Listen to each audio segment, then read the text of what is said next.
자, 여러분 교재에 거기에 도시, 토지, 집가 이러는데, 자, 여러분이 고전 학파 시대는 농경지가 중심이 되는 이 토지를 빌려서 이용한 대가, 지대에 관심에 초점이 있었는데, 이제 20세기에 들어오서는 농업용 토지 지대보다는 도시 토지의 집가에 관심 많아요. 그래서 이 위치에 따르는 이 토지 가격이 어떤 영향을 받느냐, 여기에 관심을 가져서 집가 이론이 나오는데, 우선 시험에 출제되는 이론은 누구 이론? 헤이그. 헤이그의 뭐죠?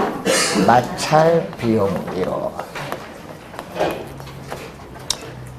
자, 헤이그의 마찰 비용 이론인데, 이 헤이그는 이 중심지에 도달할 수 있고, 이 교통비, 이 교통비가 수송비죠.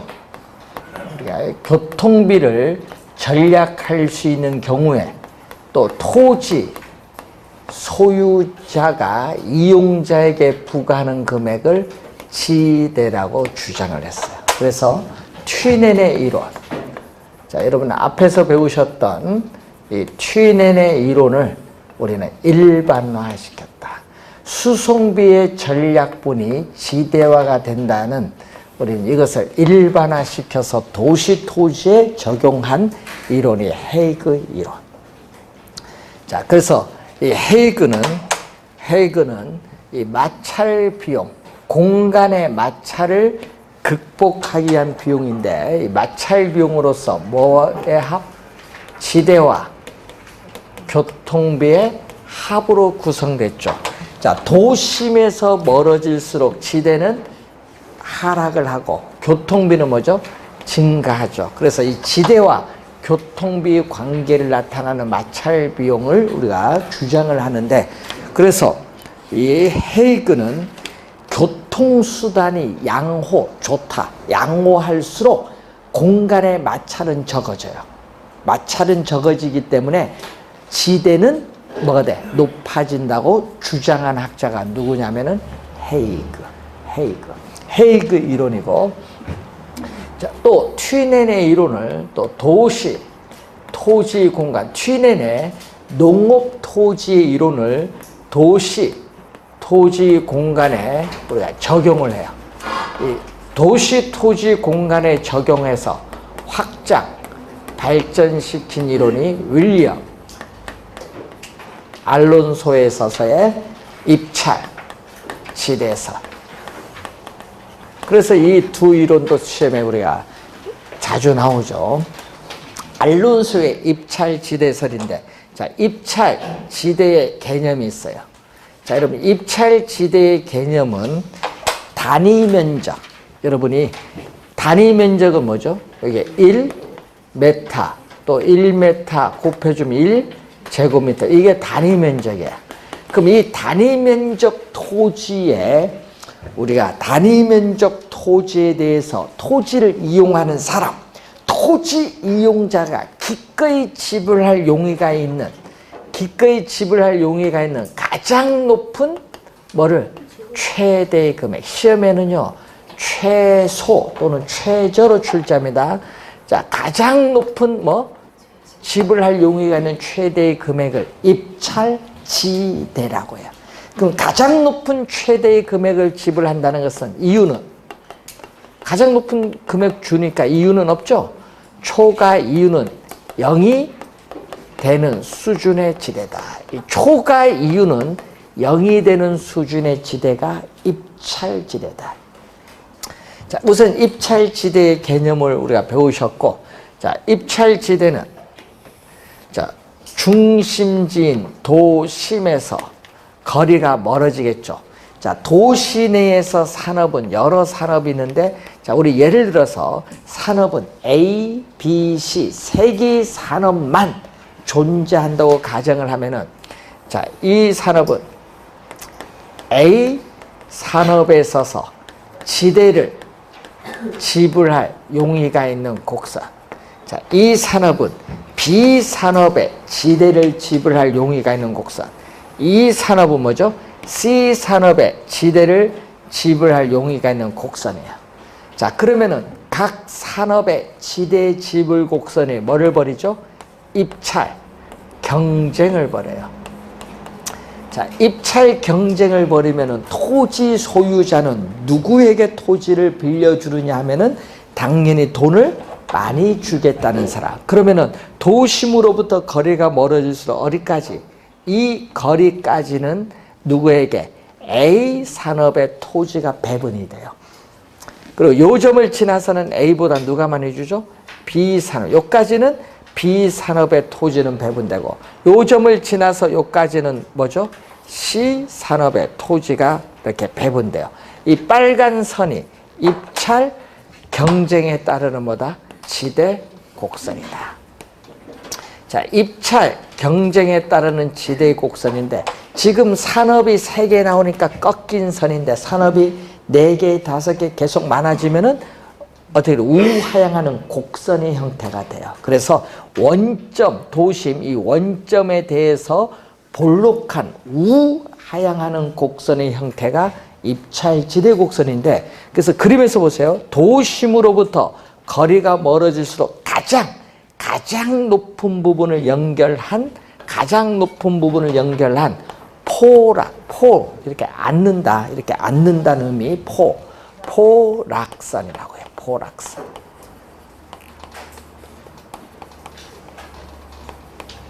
자, 26회 시험에 출제했죠. 가장 높은 부분을 연결한 포락선이 바로 뭐다? 입찰 지대곡선. 개념 시험에 자주 또 출제가 되는 용어입니다.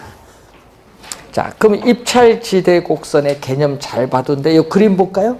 그림 보면은 도심에 가까울수록 기울기는, 입찰 지대곡선의 기울기는 급하고, 도심에서 거리가 멀어질수록 입찰 지대곡선의 기울기는 요것보다 뭐다? 완만하다는 걸 그림 보고 알 수 있어요. 그리고 도심에서 거리가 멀어질수록 어떻게 돼? 처음에는 높은 지대니까 뭐를? 상업용 토지용, 그 다음에는 주거용 토지용, 그 다음에는 공업용 토지용. 이 도심으로부터 거리가 멀어질수록 상업용, 주거용, 공업용의 순으로 토지 이용의 분포가 나타날 것이다. 자, 입찰 지대 곡선의 기울기는 우리는 토지 이용 주체가 토지를 얼마 사용하느냐. 자, 여러분 도심에 가까울수록 어떻게 돼요? 도심에 가까울수록은 토지 가격, 지대가 비싸니까 토지는 적게 투입을 할 거고, 도심에서 거리가 멀어져서 지대는 싸니까 토지를 많이 투입한다. 그 얘기겠죠. 자, 여기에 대해서 한계 교통비용이 분자갑니다. 자, 한계라는 말은 뭐죠? 한계란 말은 미분이거든요. 단위거리다. 단위거리 1km당 우리는 총 교통비용이 얼마나 변하느냐. 총 교통비용의 이 변화분을 한계 교통비용입니다. 자, 여러분 도심이 주어졌어요. 자, 도심에서 거리가 1km, 2km, 3km 이렇게 거리가 이렇게 멀어지고 있어요. 그럼 도심에서 1km 지점에 어떻게 돼요? 한계 우리 구할 때 총 교통비용이 이제 나오는 거지. 자, 총 교통비용이 1km 도심에서 떨어질 때 10만 원이다. 그러면 2km 할 때 얼마? 13만 원이다. 3km 할 때 얼마? 15만 원이다. 이렇게 가겠죠. 총 교통비용은 도심에서 멀어져서 증가하잖아요. 그런데 얼마? 1km 변했을 때 얼마 변했죠? 플러스 3만 원 변했죠. 플러스 3만 원이 바로 한계 교통비용. 1km 단위거리 1km 변했을 때 총 교통비용이 얼마나 변하느냐. 이 3만 원이 바로 한계 교통비용을 말합니다. 개념. 자, 한계라는 의미를 좀 이해를 해 두시면 되겠죠. 자, 우선은 이 누구 이론을 둘 다 취인의 이론과 좀 관련이 있고요. 그래서 토지는 유한해요. 한정됐기 때문에 한정된 토지를 최유효 이용의 원리에 따라 토지 이용자에게 배분을 하는 게 누구 이론? 알론소의 입찰 지대 이론입니다. 자, 그 내용을 우선 하나 확인 한번 해보시면 되겠고, 자, 여러분 교재로 이제 넘어가서 140페이지에 알프레드 마샬.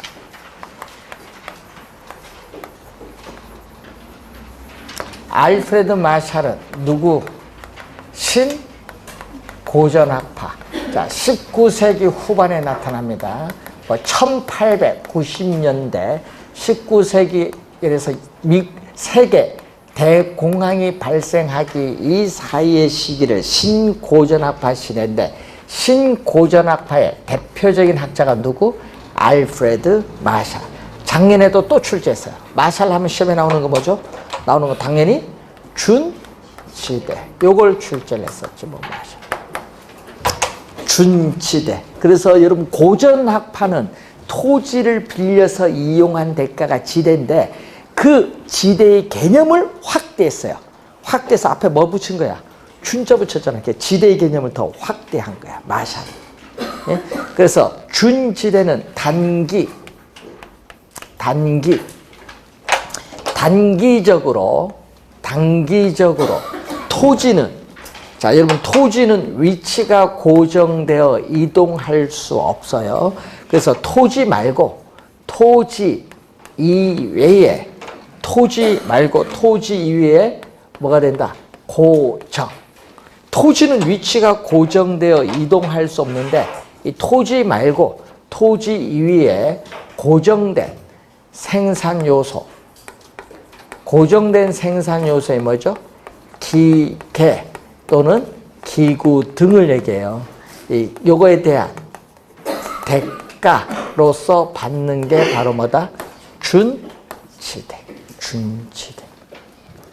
근데 여러분 생산 설비인 기계나 기구는 장기로 가면은 생산 설비를 확장시킬 수도 있고 축소시킬 수도 있죠. 기계 기구는 장기로 가면은 고정된 것이 아니라 바뀔 수 있죠. 변할 수 있어요. 그래서 준지대는 장기로 가면은 이 기계나 기구 등의 생산 요소가 고정된 것이 아니라 변할 수 있기 때문에 장기에는 준지대는 발생하지 않는다. 언제만 성립하는 개념? 단기에 성립하는 개념이다. 준지대 작년에 또 출제했어요. 24회, 26회, 28회 3번 출제했습니다. 이 준지대 개념. 자, 학자 6명 배웠어요. 이것만 알면 됩니다. 자, 여러분 교재 148페이지에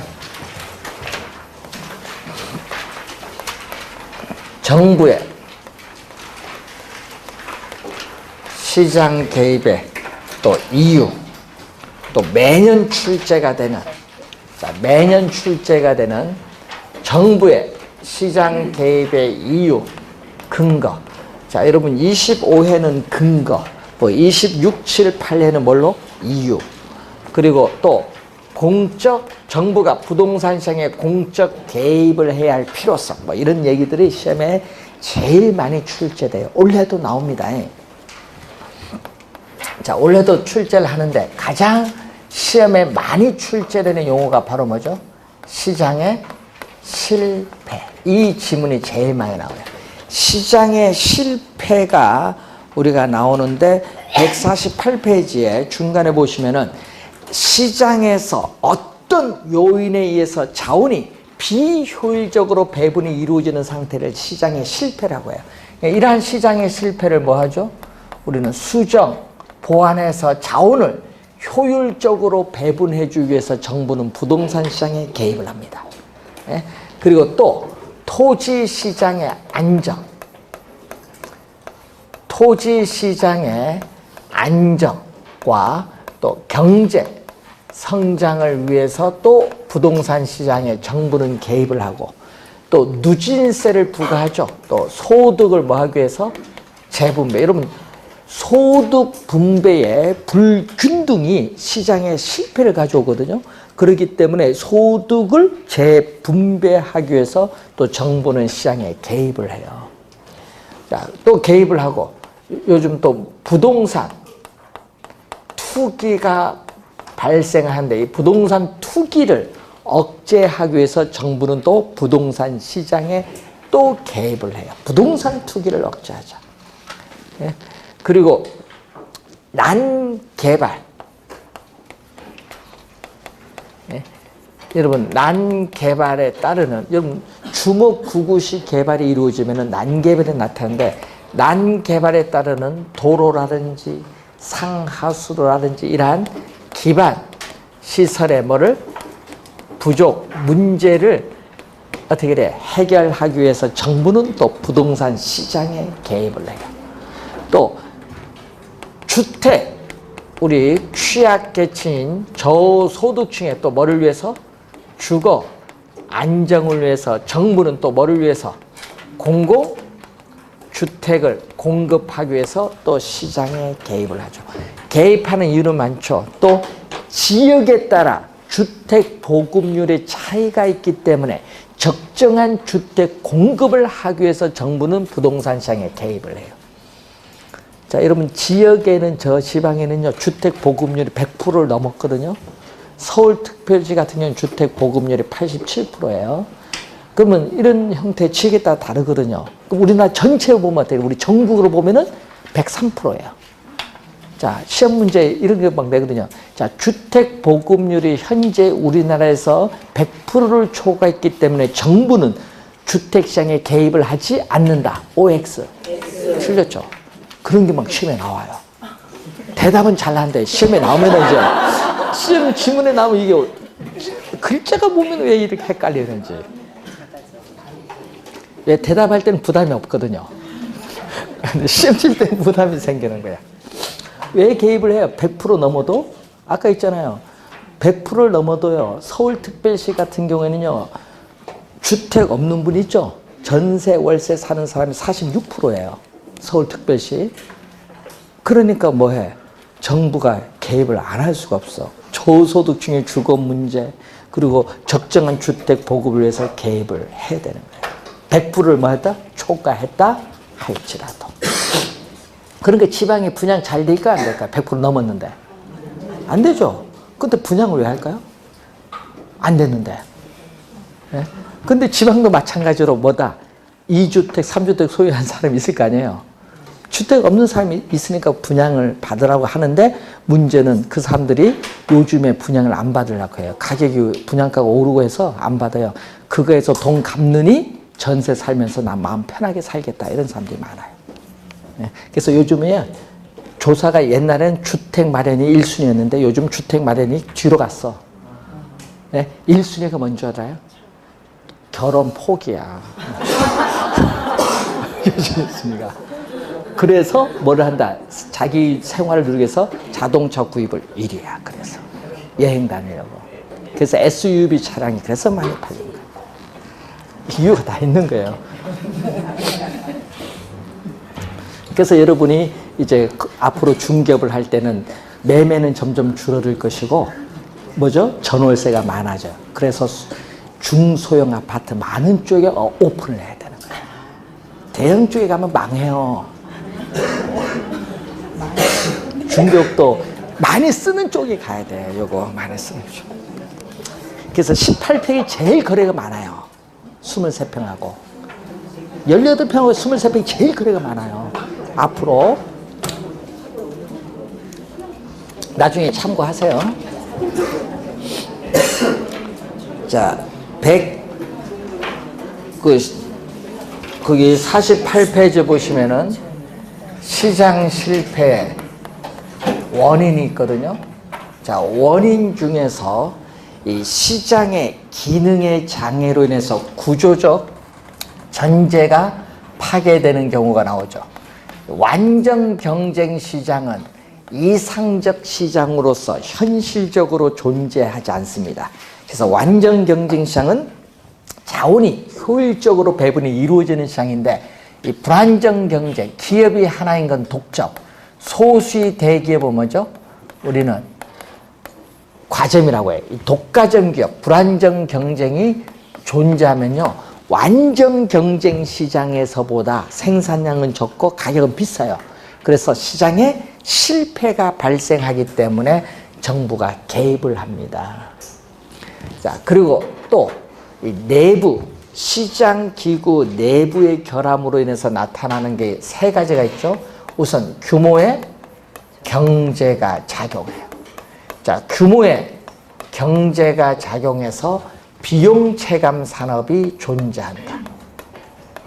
규모의 경제가 작용해서 비용 체감 산업이 존재한다. 비용 체감 산업이 존재하는 경우는 자연 독점이 되거든요. 자, 물건 하나 만드는 비용이 점점 줄어들어요.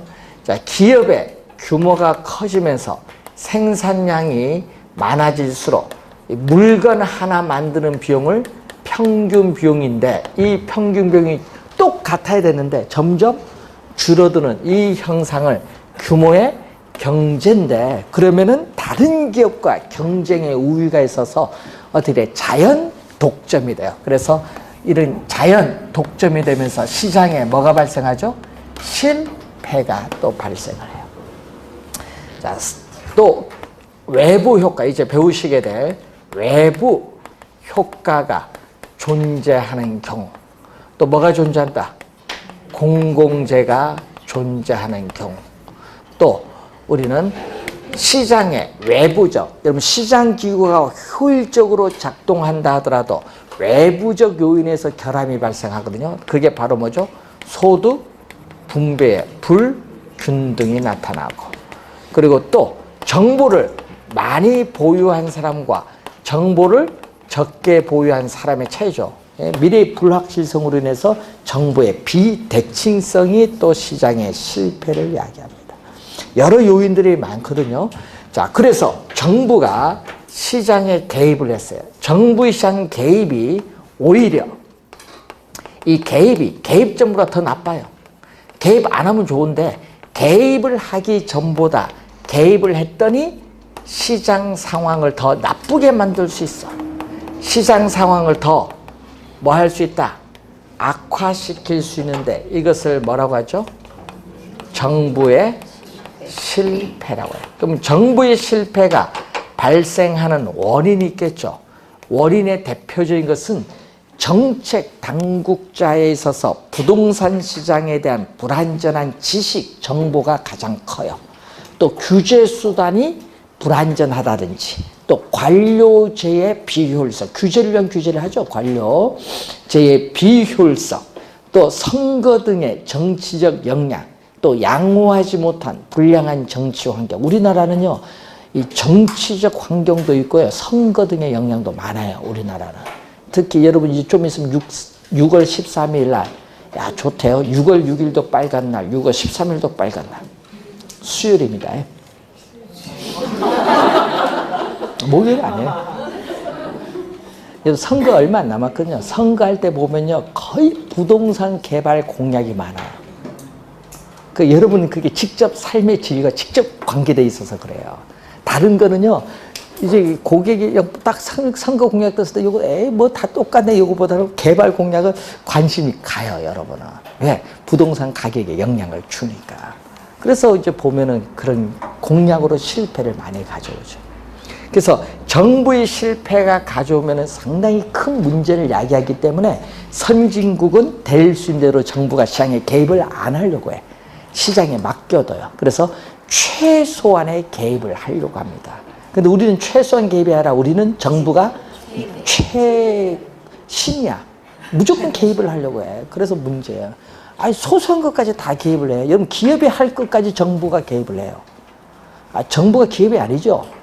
기업을 할 일이 있고 정부가 할 일이 있지. 그래서 우리나라는 너무 개입을 많이 하는 거예요. 그래서 실패가 많아요. 정부의 실패. 그러니까 예산 낭비가 많다는 얘기죠. 정부 실패가 많아지면. 자, 그래서 문제가 된다. 이렇게 보시면 되고, 자, 외부 효과. 원래 또 출제 예상되는 용어죠. 자, 외부 효과도 무슨 거죠? 시장의 실패를 가져오는 원인입니다. 자, 외부 효과를 보게 되면은 시장 개념도 한 3번 출제했습니다. 자, 시장 내에서 수요 공급에 의해서 가격이 결정되는 장소를 시장 기구라고 하는데, 이 시장 기구를 통하지 않고 이런 얘기가 나와요. 자, 시장 기구를 통하지 않고, 이 말은 시장 내에서 가격이 결정되는 것이 아니라 시장 경계 바깥 외부에서 가격이 결정되기 때문에 외부라는 명칭이 붙었어요. 시장 기구를 통하지 않고 또 거래 당사자, 너, 나, 당사자가 아닌 누구? 제3자. 거래의 당사자가 아닌 제3자에게 또 의도적인 것이 아니라 의도하지 않은, 여러분 의도적인 게 아닙니다. 의도하지 않은 편익, 이익을 줬어요. 편익을 주었는데 그에 대한 대가를 받지 못하는 상태를 정의 외부 효과, 플러스를 우리는 긍정적 외부 효과 또는 이로운 외부 효과 또는 외부 경제라는 말 써요. 외부 경제란 말 써요. 외부 경제. 자, 또 의도하지 않은 손해를 입혔어요. 손해를 입혔는데 또 그에 대한 손해에 대해서 대가를 지불하지 않는 상태를 마이너스, 부의 외부 효과인데 마이너스를 뭐죠? 부정적 외부 효과 또는 해로운, 이게 이로운 외부 효과라면 이건 해로운 외부 효과. 그래서 뭐가 온다? 외부 불경제라고 해요. 자, 이렇게 외부 효과는 정의 외부 효과, 부의 외부 효과 두 가지로 나눠요. 자, 여러분 과수원 주인이 있는데 양봉업자가 과수원에 접근함으로써 과일 생산량이 늘어났습니다. 그럼 과수원 주인은 양봉업자에게 과일 생산량이 늘어난 대가를 지불하지 않죠. 이런 게 뭐야? 정의 외부 효과입니다. 자, 그래서 이 외부 효과는 크게 두 가지 있죠. 소비 과정에서 발생하는 경우도 있고, 뭐에서? 소비 과정에서 발생하는 경우, 또 생산 과정에서 발생하는 경우 두 가지로 우리 나눠볼 수 있어요. 자, 소비 과정은 소비함으로써 얻는 만족을 비교해야 돼요. 자, 소비함으로써 얻는 이익을 비교하는데 사적인 한계, 편익, 그걸 줄여서 사적인 편익이라고 하고, 또 사회적 한계, 편익을 줄여서 사회적 편익이라고 해요. 자, 요 두 개를 비교를 하는 거예요. 소비함으로써 얻는 이익, 편익이 어떠한가? 요 두 개를 비교합니다. 자, 요게 크고 요게 커요. 부동이. 자, 교육. 자, 교육을 개인이 받음으로써 얻는 이익보다 그 교육으로 인해서 우리는 좋은 직업에 취업을 해서 소득이 높아지는 이 사회적 편익이 더 커요. 자, 독감 주사를 맞는다. 자, 개인이 독감을 걸리지 않고 해서 독감 주사를 맞음으로써 얻는 이익이 있는데 그 이익보다 개개인이 그걸 맞으면서 사회 전체적으로는 독감이 예방되죠. 그 사회적 편익이 더 커요. 자, 이런 경우인데, 자, 사적인 편익을 나타내는 수요 곡선, 사적인 비용을 나타내는 공급 곡선이 주어졌는데 수요 공급이 만나는 점이 우리는 뭐라고 하죠? 균형이야, 균형. 자, 하여튼 수요 공급이 만나는 점은 균형 소비량이 주어졌어요. 균형인데 만약 나는 이만큼 소비를 하게 되면은 개인이 얻는 이익은 이만큼 얻어요. 그런데 뭐가 더 크다? 그 개인이 얻는 이익보다 사회적 편익이 더 크죠. 그럼 사회적 편익이 더 큰데 그런 점들을 쭉 연결하면은 이 사회적 편익을 나타내는 곡선이 나오죠. 그래서 이 사회적 편익을 고려한 공급 곡선과 만나는 점, 사회적 편익을 고려한 우리는 공급 곡선과 만나는 점에서 우리는 사회적으로 바람직스러운 최적 소비량은 이만큼이에요. 사회적으로 바람직스러운 최적 소비량은 이만큼인데 실제는 균형만큼 소비를 해요. 그럼 요 차이만큼, 요 차이만큼 적게 소비하는 거죠. 그래서 사회적으로 바람직스러운 최적 소비량보다 균형만큼 소비하기 때문에 더 적게 과소 소비가 이루어져요. 과소 소비가 이루어지거든요. 그래서 소비를 늘려주긴다. 여러분 교육이라든지 독감 주사 맞는 소비를 늘려주기 위해서는 국가는 소비자에게 뭐를 지급하냐? 보조금을 지급한다. 그래서 교육 서비스, 독감 주사 맞는데 뭐를 지급하는 거예요? 보조금을 지급한다. 예. 젊은 분들은 돈이 있으니까 돈 내라. 노년계층은 돈 없으니까 공짜. 보건소 가서 독감 예방주사 65세 이상 공짜. 보조금으로서 국가가 지불하는 거예요. 비싸죠? 독감 한 주 주사 맞는데. 자, 근데 만나면 효과는 똑같은 것 같은데. 그래서 이런 거 이제 과소 플러스일 때 뭐죠? 과소 보조금이 나오면 돼. 자, 그러면은 우리가 여기서는 뭐죠? 마이너스는 술, 담배 소비를 얘기해요. 여러분 술, 담배 소비는 뭐를 다른 사람 고려하지 않고 여러분 술 드시고 담배를 피우는 거야. 그러니까 개인이 담배를 흡연함으로써는 이익이 있고 그 흡연으로 주변 사람들에게 뭐 간접 흡연에 따른 피해를 주죠. 피해를 주니까 편익이 줄어들지. 그래서 다른 사람 고려하지 않고 소비하기 때문에 사회적으로 바람직스러운 최적 소비량보다 더 많이 과다 소비하니까 소비를 줄이기 위해서는 뭐를? 소비를 줄이기 위해서는 술에 대한 주류세, 담배에 대한 담배 소비세 같은 세금을 뭐 한다? 부과를 해야 돼. 마이너스일 때는 과다 세금이 나와야 돼. 그럼 답 찾기가 좋아요. 과소, 과다 시험을 많이 냅니다.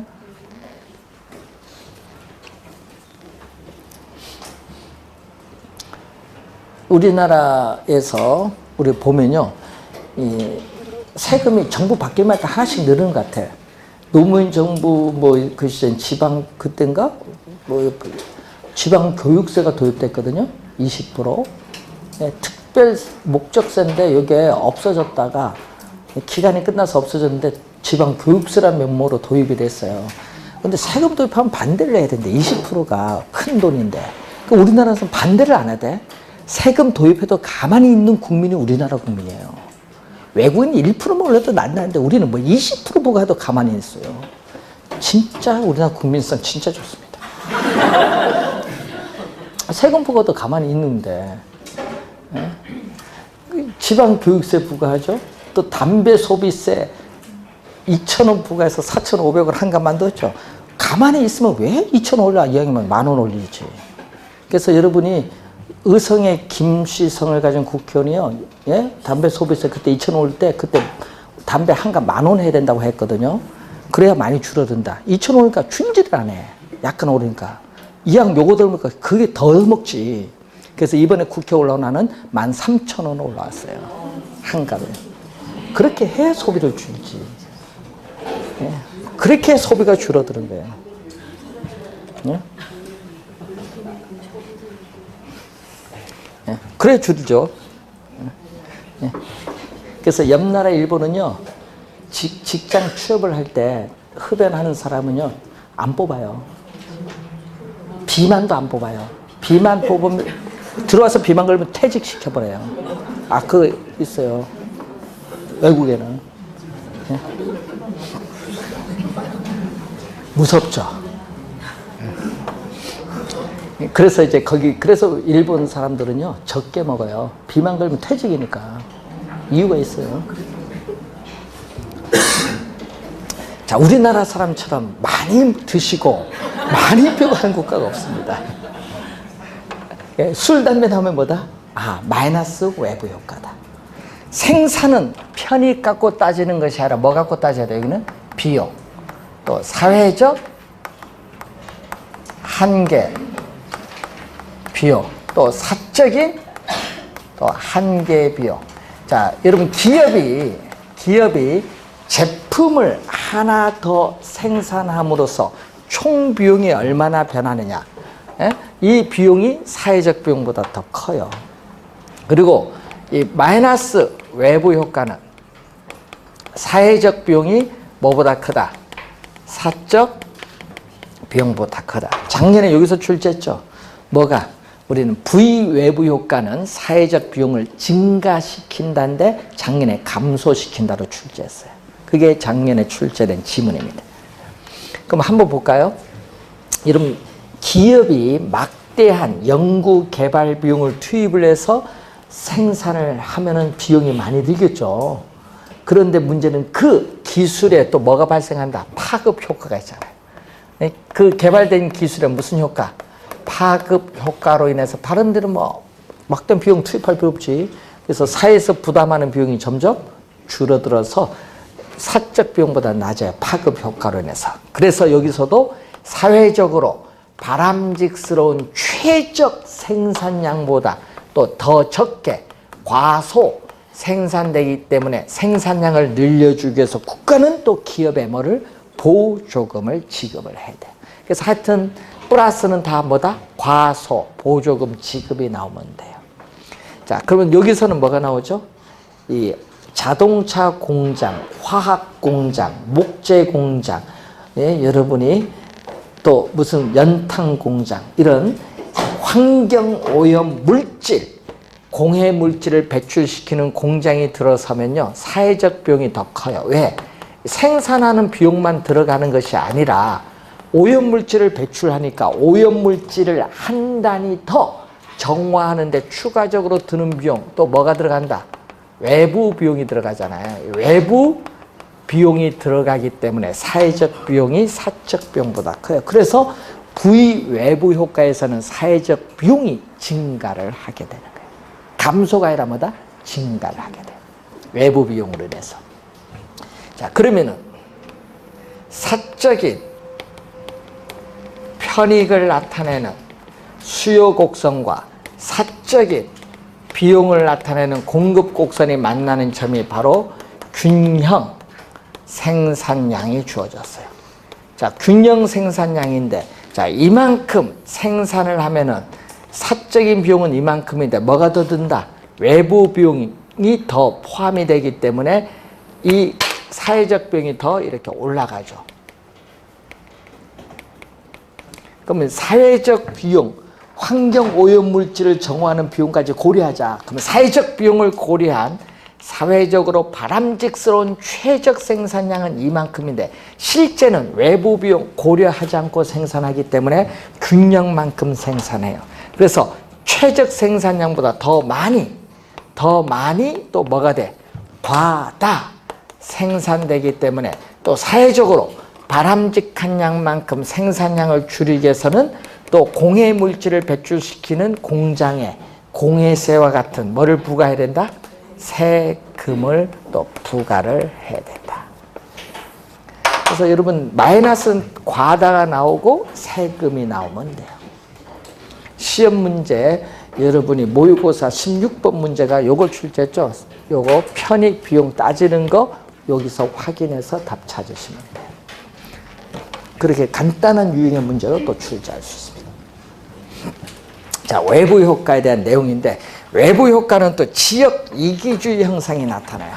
자, 정의 외부 효과는 please in my 프로야드, 나의 프로야드 앞마당에는 공공 편의시설, 뭐 대학교, 대학병원, 백화점, 할인점, 공원 이런 게 들어서 온 거 오케이.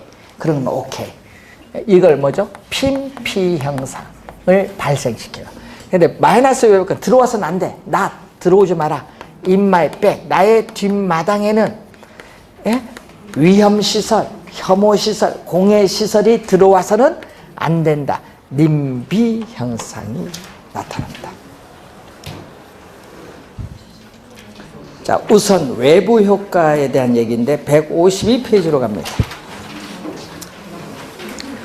자, 외부 효과에 대한 해결책. 해결책은 사적인 해결 방안이 있어요. 자, 여러분이 개 짖는 소리로 이웃 주민이 불면증에 걸렸어요.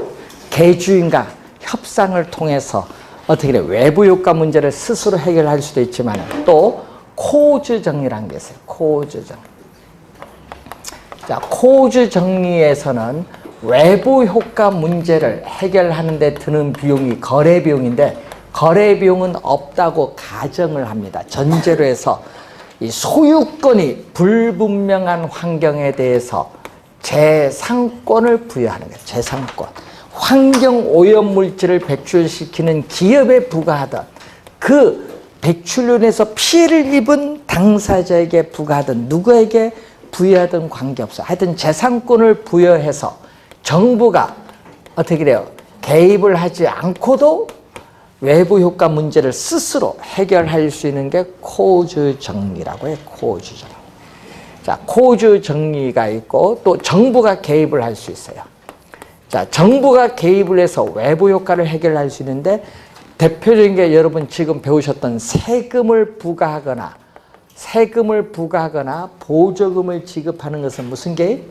간접 규제. 그리고 직접 규제가 있거든요. 직접은 뭐 독금 물질 배출 원천적으로 금지한다. 납성분이 없는 무연 휘발유 사용을 의무화한다. 환경 오염물질 배출 허용 기준을 설정한다. 정부가 용도를 직접 지정한다. 뭐 이런 건 다 직접 규제죠. 그래서 정부가 개입을 해서 해결할 수도 있고 어떻게 사적으로 해결할 수도 있다. 이렇게 보시면 되겠죠. 자, 또 시장 실패의 원인의 공공재인데 공공재는 사적인 재화와 서로 반대되는 말. 그래서 여러 사람의 소비를 위해서 생산된 재화를 말하는데 공공재가 되려면요. 두 가지 특성이 있어요. 자, 두 가지 특성에 있어서 자, 여러분 소비에 있어서 공공재는 소비에 있어서 뭐가 일어나지 않죠? 경합. 본인이 소비를 함으로써 이익을 얻는데 다른 사람 이익이 줄어드는 것이 아니라 다른 사람도 똑같은 만족을 얻게 되면은 경합이 일어나지 않는다. 비경합성. 이런 경우는 뭐죠? 공동 뭐를 한다? 소비를 하지. 공동 소비. 공동 소비를 하게 돼요. 자, 그리고 공공재를 생산하는데 아무런 대가 비용을 지불하지 않는 사람일지라도 그 공공재의 사용으로부터 어느 누구도 배제할 수 없다. 비배제성을 가져요. 근데 사적 재화는 뭐를 갖는다? 우리는 상품 소비하는데 뭐 경합성도 있고 돈 안 낸 사람도 쓰지 마라. 배제도 할 수 있어요. 사적 재화는 경합성, 배제성을 가지지만은 공공재는 뭐를 갖는다? 비경합성 그리고 비배제성을 갖고 있다. 자, 그래서 공공재의 생산을 시장에 맡기면 어떻게 돼요? 정부가 공급하는 것이 아니라 시장에 맡기면은 공공재를 생산하는데 이런 비용 내야 되거든요. 그래서 여러분이 공공재를 생산하는데 비용을 부담을 해야 되기 때문에 공공재가 속으로 필요함에도 불구하고 공공재의 수요, 선호를 밖으로 표시를 하지 않기 때문에 사회적으로 바람직스러운 최적 생산량보다 더 적게 과소 생산 공급되는 경우가 있다. 즉 사회적으로 필요한 양만큼 생산이 불가능하다. 밑줄 그어두면 되겠죠. 자, 밑에서 맨 밑에 사회적으로 필요한 양만큼 공급 불가능. 그게 바로 뭐죠? 과소 생산이야. 사회적으로 바람직한 양만큼 생산이 불가능하다는 것은 뭐가 된다? 과소 생산 공급. 자, 여러분 어떤 사람이 어떻게 돼요? 어떤 상품을 소비할 때는 그에 대한 비용, 대가를 지불해야 되는데 그에 대한 대가, 비용을 지불을 회피하면서 공짜로 이용하는 사람이 나타나거든요. 이걸 뭐라고 하죠? 무임승차자. 공공재는 이러한 무임승차자 문제가 또 발생해요.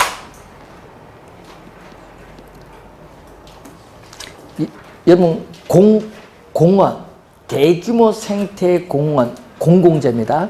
그럼 대규모 생태공원인 공공재가 공급이 되면은 주변에 쾌적성이 높아서 주택 가격이 오르는 뭐죠? 정의 외부 효과가 발생할 수 있죠. 그 시험 지문에 이렇게 내거든요. 공공재는 외부 효과를 발생시킬 수도 있다. 맞는 지문이죠? 그런 지문 시험 내면 막 고민합니다. 자, 그래서 여러분 교재에 154페이지의 보충학습 박스에 거기에 1번 체크, 3번 지문 체크해 두면 돼요. 박스에. 자, 오늘 나눠드린 프린트 1번 문제 보시면은 외부 효과에 관한 설명으로 틀린 것은 3번이 정답인데 생산 과정에서 외부 불경제에는 과소가다, 마이너스는 뭐죠? 과다.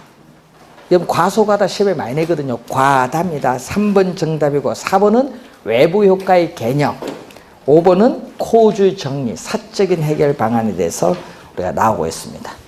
자, 잠시 쉬고 155페이지의 지역지구제 되겠습니다.